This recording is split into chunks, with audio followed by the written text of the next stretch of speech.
जैन धर्म विश्व के सबसे प्राचीन धर्मों में से एक ऐसा धर्म जिसकी आत्मा है अहिंसा। एक ऐसा दर्शन जो कहता है जियो और जीने दो। लेकिन आज प्रश्न यह है कि जो समाज सदियों से अहिंसा का संदेश देता आया है, क्या वह स्वयं सुरक्षित है? पिछले कुछ वर्षों में जैन तीर्थों, मंदिरों और धार्मिक स्थलों से जुड़ी चिंताजनक घटनाएं सामने आती रही हैं। और अब तो जैन संत साध्वियां भी असुरक्षा की पीड़ा झेल रही हैं। 20 मई 2026 मध्य प्रदेश के रीवा जिले में एक ऐसी हृदय विदारक घटना घटी जिसने पूरे देश को झकझोर कर रख दिया। पूज्य आर्यका श्री उपशम्मति माताजी एवं आर्यका श्री श्रुतमती माताजी शांतिपूर्वक पद विहार कर रही थीं। तभी एक भीषण सड़क दुर्घटना ने उनकी जीवन यात्रा को विराम दे दिया। यह केवल दो संत आत्माओं का निधन नहीं था, यह पूरे जैन समाज के हृदय पर लगा एक गहरा आघात था। देश भर में शोक की लहर दौड़ गई, आक्रोश था, पीड़ा थी और न्याय की पुकार भी। इसी क्रम में 30 मई 2026 की सुबह कोलकाता की ऐतिहासिक धरती एक अद्भुत दृश्य की साक्षी बनी।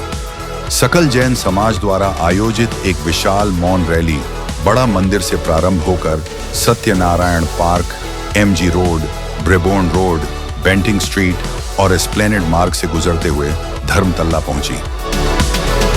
इस विशाल अहिंसा मौन रैली ने पूरे महानगर का ध्यान अपनी ओर आकर्षित कर लिया। हजारों श्रद्धालु, हजारों संवेदनाएं और हजारों हृदयों में उमड़ता हुआ मौन आक्रोश।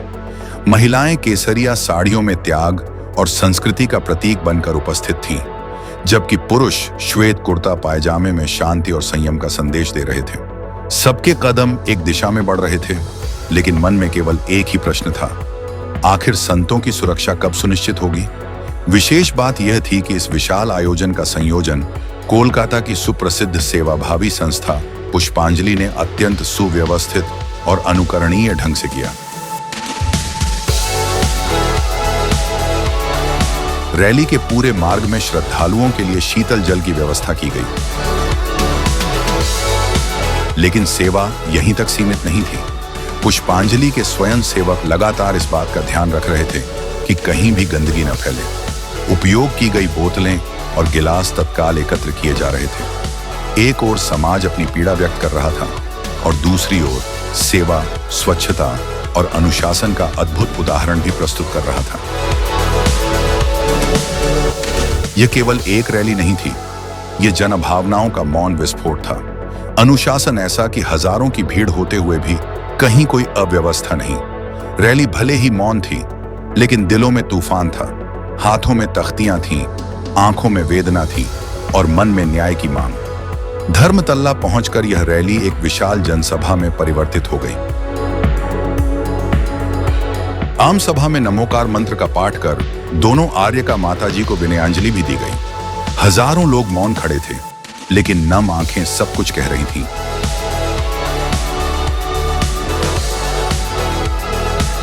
रैली के उपरांत सकल जैन समाज का एक प्रतिनिधि मंडल राजभवन पहुंचा और महामहिम राज्यपाल के नाम ज्ञापन सौंपकर निष्पक्ष एवं उच्च स्तरीय जांच की मांग की।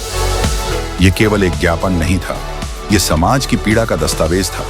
यह केवल विरोध नहीं था, यह चेतना का जागरण था। यह केवल मौन मार्च नहीं था, यह अहिंसा के उपासकों की सुरक्षा के लिए उठी एक सशक्त आवाज थी। 30 मई 2026 को कोलकाता ने दुनिया को दिखा दिया कि जब समाज एकजुट होता है, तब उसका मौन भी इतिहास लिख देता है। और इस ऐतिहासिक आयोजन में पुष्पांजलि परिवार की सेवा, समर्पण और उत्कृष्ट व्यवस्थाओं ने यह सिद्ध कर दिया कि संगठन केवल कार्यक्रम नहीं करते, वे इतिहास रचते हैं।